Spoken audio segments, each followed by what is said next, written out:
얼마 전 2023년 KB금융 국제빙상경기연맹 ISU 세계 쇼트트랙 선수권 대회가 있었습니다.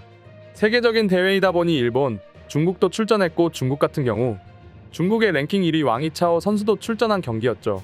어느 스포츠건 반칙은 어쩔 수 없이 생기게 되는데요. 2023년 3월 10일부터 12일까지 KB금융 ISU 세계 쇼트트랙 선수권 대회가 서울 목동의 아이스링크장에서 개최했고 성황리에 막을 내렸습니다. 이 대회에서 우리나라의 선수들이 좋은 성적을 냈는데요. 하지만 얼마 전에 열린 동계 유니버시아드 대회에서 한 가지 씁쓸한 장면이 포착되었습니다. 바로 중국 선수의 플레이 때문인데요. 이 사건은 여자 쇼트트랙 500m의 경기에서 시작되었습니다. 여자 500m 준준결승에서 최민정 선수가 압도적인 격차로 1위를 한 이유일까요? 이어진 500m 준결승에서 사건이 생겼습니다. 바로 중국의 하오 선수가 최민정 선수를 미는 사건이 생긴 것이죠. 뒤에서 미는 중국 선수의 반칙 플레이에 당황한 최민정이었지만 이내 평정심을 찾고 페이스를 유지했고 준결승 역시 큰 차이로 1위 최민정, 2위로는 박지훈 선수가 통과하게 되었습니다. 인과응보라는 말이 있듯이 중국 선수는 이 경기에서 미끄러지면서 순위권 밖으로 밀려났고, 해설진의 말에 따르면 중국 선수가 미끄러진 데에는 반칙이 통하지 않아 급해서 그런 것 같다는 의견이 있었습니다. 이렇듯 중국은 세계적인 치정도 그렇지만 스포츠십에서도 이러한 성향을 여지없이 보여주고 있는데요. 각종 대회나 경기에서 중국 선수의 반칙은 너무나 빈번해서 세계인의 인식에서는 이제 당연한 게 되어버렸습니다. 당장은 2022년에 있었던 베이징 올림픽에서도 중국 선수에 대한 편파 판정이나 반칙이 너무나 많았죠. 다양한 눈살 찌푸려지는 장면들이 많았지만 그 중에서는 대놓고 패대기를 치는 중국 선수도 있었습니다. 패대기 당한 헝가리 선수는 그런 반칙에도 불구하고 1등이 되었지만 중국 주최 측의 비디오 판정으로 중국 선수가 금메달을 쥐는 아이러니한 상황도 볼 수 있었죠. 이러한 상황은 여자 쇼트트랙에서도 여지없이 과시되었는데요. 작년 반치광이라는 타이틀을 가진 중국 대표 여자 쇼트트랙 선수 판커신이 있었습니다. 판커신은 정말 일반 사람들이 봤을 때는 생각지도 못하는 반칙을 하는데요. 경기장 곳곳에 놓아져 있는 블록을 고의로 교묘하게 캐나다의 샤를 선수의 스케이트 날에 밀어버립니다. 이 반칙으로 샤를 선수는 넘어지게 되면서 순위권 밖으로 밀려나게 되는데요. 스포츠 선수가 맞는지 올림픽을 개최한 나라가 맞는지에 대한 의구심이 생기는 장면이었습니다. 그 외에 상대방의 무릎을 미는 등의 스포츠십이 전혀 없는 행동들을 보여주며 전 세계인의 눈살을 찌푸리게 하는 경기 장면이 보도되었는데요. 놀라운 건 이런 플레이를 하는 것이 카메라에 포착되었는데도 실격이나 아무런 제재가 없는 것을 보며 과연 중국이 중국했다, 이제 중국이란 나라는 무엇을 같이 하면 안 된다 라는 생각이 전 세계인의 공통인식이 되어버렸습니다.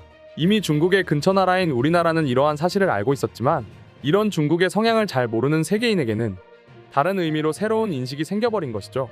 그리고 이러한 플레이에 너무 익숙해져 버린 걸까요? 바로 작년에 이러한 일들이 있었지만 무난하게 넘어가서 고치지 않은 걸까요?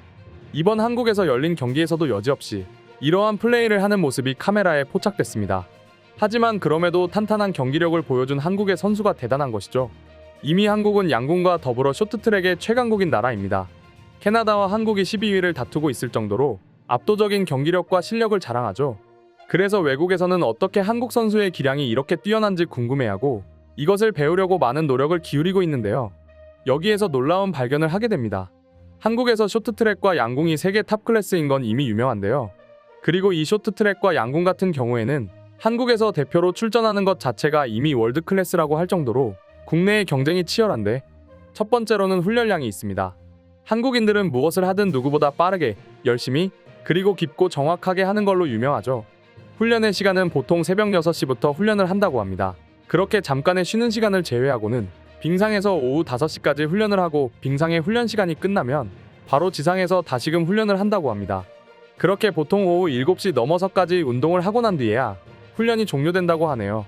그래서 보통 선수촌의 식당에서 제일 늦게 식사를 하는 건 쇼트트랙 선수들이라고 하니 선수들의 훈련량이 정말 대단하다고 볼 수 있습니다. 보통 일반인들은 하루에 헬스장에서 운동 한두 시간만 해도 힘들어하는 걸 감안하면 쇼트트랙 선수들은 고강도의 훈련을 그 시간 동안 매일매일 하는 게 정말 대단하다고밖에 할 수 없고, 이래서 한국이 쇼트트랙의 강국이구나라는 생각이 들게 합니다. 그리고 그 중에서도 최민정 선수의 훈련 장면이 한때 화제가 되기도 했었죠. 올림픽 대회 전에 훈련용 기둥에 고무밴드를 설치하고 그 고무를 끄는 훈련이었는데요. 많은 네티즌들이 흡사 소 한 마리 끄는 것 같다는 등 영상에서도 그 훈련 강도가 전해진다는 의견이 많았습니다. 전문가의 의견에 따르면 몸을 담금질한다, 일종의 워밍업을 하는 스트레칭 같은 것이었죠. 스피드 스케이팅과 쇼트트랙은 차이가 있습니다. 쇼트트랙 경기는 코너가 훨씬 중요하기 때문에 코너에서 원심력을 이겨내기 위한 하체 훈련인데, 이 외에도 외발 점프나 코너 점프 같은 빙상받기나 어디에서든 할 수 있는 훈련을 할 수 있기 때문에 언제 어디든 연습을 할 수 있게 되는 것이죠. 실제 최민정 선수의 근육은 다른 같은 선수가 봐도 대단하다고 할 정도이니 세계적인 선수라고 볼 수 있습니다. 이렇게 단단하고 강할 것 같은 국가대표 선수들이지만 속은 여리고 그 여린 마음을 부여잡고 승리하는 것이 인터뷰가 되었는데요. 2022년 베이징 올림픽이 끝나고 난 뒤에 국민 MC 유재석의 유퀴즈라는 TV 예능 프로그램에서 쇼트트랙 선수들이 출연했습니다. 베이징 올림픽 당시 최민정 선수는 1000m 여자 쇼트트랙에서 은메달의 영광을 안았는데, 경기가 끝나고 난 뒤에 감정에 북받쳐 오열하는 모습이 카메라에 담겨져 많은 사람들이 감동하는 일이 있었습니다. 그때의 심경을 인터뷰하는데 메달을 따서 기쁜 것, 고등학생 때부터 선수 생활을 해온 시절부터 지금까지 노력한 시간들에 대한 감정과 아쉬움이 남아서 그랬다고 하네요. 이처럼 인생을 걸고 하나의 목표를 위해서 노력하는 세계의 대표 선수들인데, 베이징 올림픽에서의 파렴치한 반칙과 편파 판정이나 이번 국제빙상경기연맹 세계 쇼트트랙 선수권 대회에서도 보여준 중국 선수의 말도 안 되는 반칙은 수년간 노력해온 선수들의 노력을 물거품으로 만드는 행위이고 절대 용납할 수 없는 행동이라고 세계인들이 분노하고 있습니다. 그럼 지금부터 한국 쇼트트랙과 중국에 대한 세계인들의 의견을 살펴보겠습니다. 베이징 올림픽은 정말 지독한 대회였죠. 전체적으로 역대 올림픽 중에 최악이라고 생각합니다. 매 경기마다 의욕투성이었고 경기에 집중하거나 즐기지를 못했으니까요. 중국 사람들은 자기들끼린 대성공이라고 생각하는 것 같은데, 역시 세계와 중국은 생각이 많이 다른가 보네요.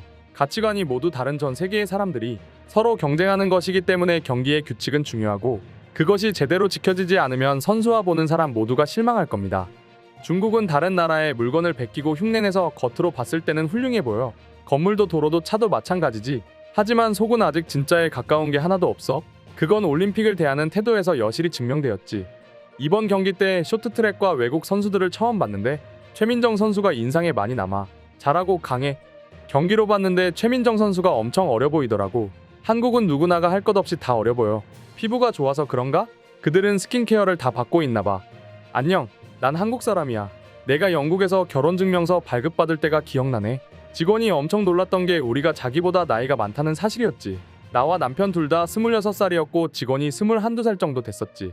그리고 결혼하러 비행기 탔을 때는 승무원이 내가 보호자가 없는지 물어보기도 했어. 보호자와 동승이 불가능한 나이가 13세 이하일 경우인데 난 그 당시에 그 나이에 딱 그 2배인 나이였었어. 한국인은 부정적인 것들은 자기들 것이 아니라고 해.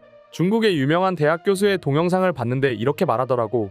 중국인들은 개를 먹지 않는다고 말이지. 하지만 한국인들은 개를 먹고 있어.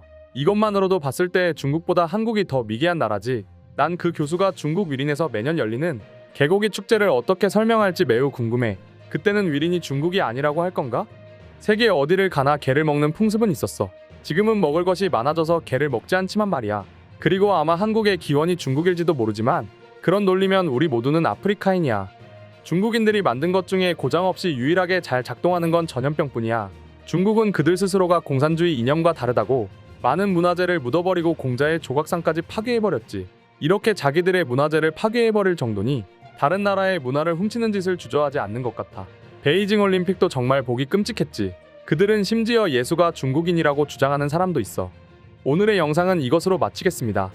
영상이 유익하셨다면 좋아요, 알림 설정 한 번씩 부탁드리겠습니다.